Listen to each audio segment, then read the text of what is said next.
Hello fairy friends, I am back with a promised video about our little child here that many of us are calling Baby Yoda.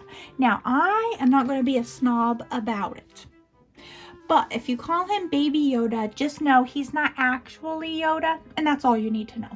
So I'm not going to do any spoilers of any kind. I love The Mandalorian. It's so awesome so far, but we do know from the Star Wars canon that this cannot actually be Yoda, but he's of the same species. That's what people have been calling him, and that's fine. I've been calling the child, and I've also called him the foundling, because the Mandalorian says something to the effect of, I was once a foundling. And so I think he's referring to our little friend here, little baby Yoda. And so when I first saw The Mandalorian, we first started watching it, and I saw this little child right here, I started silent, happy, sweet tears.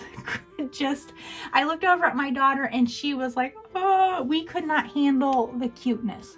We just couldn't. And so immediately I knew I would try my very best to sculpt one of my very own. Now, many of you know I am a doll artist. I have been sculpting in polymer clay and selling my dolls for about 17 years now. It makes me old, and also having done this for 17 years. So I'll show you a little bit of my fairy dolls if you're not familiar with them, if you're just coming to this video.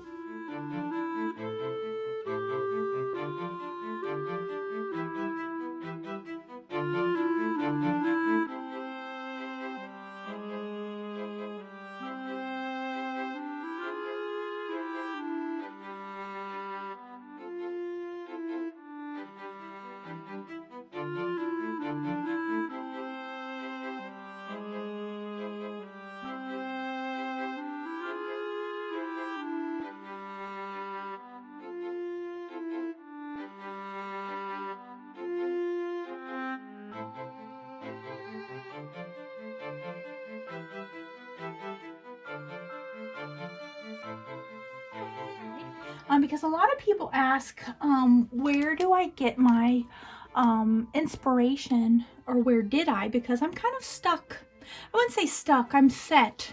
I really do love the style of my fairies, and they're ones that people can immediately distinguish from other art dolls.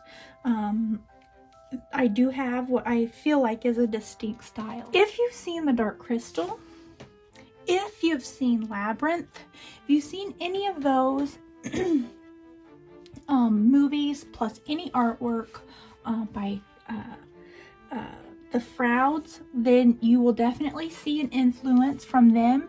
And then also, because I collect vintage dolls, this doll is from 1966. This is just the doll head, no eyes anymore, and it's from F&B. And I took off the hair and I put my own type of hair on there, like what I love to put on my fairies.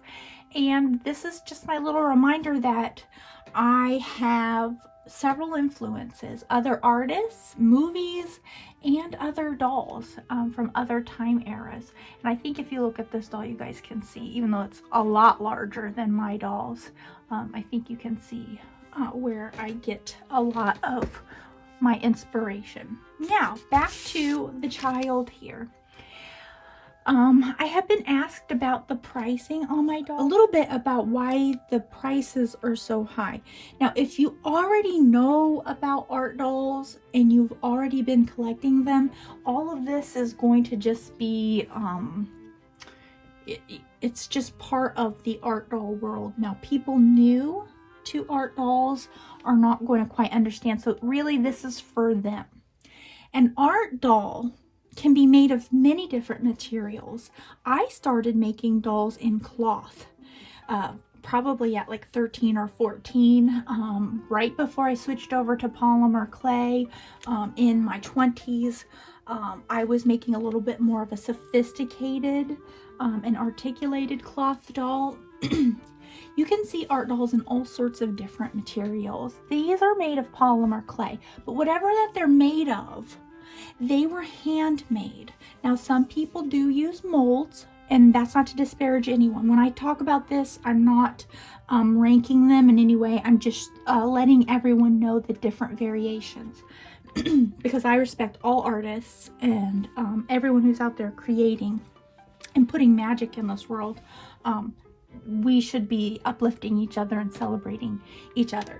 Now, the art dolls typically are handmade. They are not something that's mass produced, and so therefore they will not be as cheap as something that is mass produced. When we say one of a kind, it's not like what you see on commercials, like when there's like, you know, like Pound Puppies, or I don't know, I can't think of one recently, but toys used to be like, oh, they're one of a kind, get your own.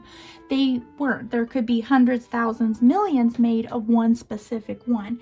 Yes, of the series, there's only one of them, but that doesn't make it one of a kind. This was not made by molds.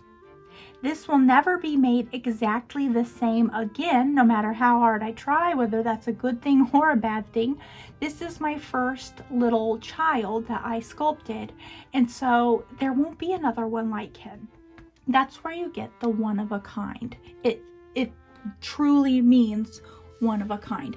There will be subtle variations in the expression, subtle variation in the coloring. For the most part, and like I was saying before with my fairies, I do have a style. They won't deviate too far from my style that I like to create in, but as far as holding up two dolls together, they can have the same hair color. They can even be wearing a very similar outfit, but they will not look the same. They will not be the same. So that's why they are a little bit more expensive. It really is the labor and the talent that's put into the doll, but then it's also that there won't be another one like it. And some people, for them, that's the value. That's where the treasure is in the items that they're collecting, that they know they have it, physically have the only one of a certain type of doll. Now, that might not, like I said, that might not be of importance to anyone else. I love the Funko Pop dolls. It doesn't bother me one bit that there's a million out there and everybody else has them. Doesn't bother me at all. But for some people, the art dolls are special because they know there's only that one. And another distinction with the art dolls and other types of dolls and toys is that it's not for a child and it's not to play with. They are gently posable, and you can, what I like to say, interact with them. Some people don't like to say play with them, and I hesitate to say that as well because sometimes that can be misleading and people think that this is okay to give to a child. I always say display them and keep them as you would any decorative collectible, something made of porcelain or resin, even an expensive action figure, because those can run you a lot. Those would be things that you would keep on a shelf or in a cabinet. You would keep them away from children and pets. Now, while you can pose them and put them in different little scenes, like I like to do with my nature scenes and stuff, you're still carefully manipulating them, and a child just isn't going to understand that. So the art dolls are expensive, and for that reason alone, you wouldn't give them as toys, but also the small parts, or they can break and have little pieces that would be choking hazards to pets or children. So now I'm seeing tons of the child being developed for toys, and believe you me, like I said, I love my Funko Pops. I love my vintage dolls that I collect, my antique dolls. I will be in line at Build-A-Bear for my snuggly, cuddly child, and any other type of toy, like interactive talking toy. Those have their place. They truly do. So if you spend $60 on something that you can snuggle and take to bed with you, especially like if you're a child or you're an adult who just has teddy bears and stuffed animals, that has its place and that has its value. But with the art dolls, it's its very own thing. And then some people, that's just not for them. It's not their thing. And what's more is they don't understand it at all. And that's fine. So just wanted to make that distinction as well. I hope you found this video a little bit helpful as far as learning a little bit more about what an art doll is. If you have any questions, I hope that you'll put them in the comments. I'd be happy to answer them. And what you're seeing here, that is just me manipulating the doll. It's not a puppet, but I did have puppets growing up and a ventriloquist dummy. So I spent hours just watching the Muppets, watching Sesame Street, and trying to make my toys look alive. Anyway, I hope you guys have a magical day, and thank you guys so much for spending some time with me. Bye-bye.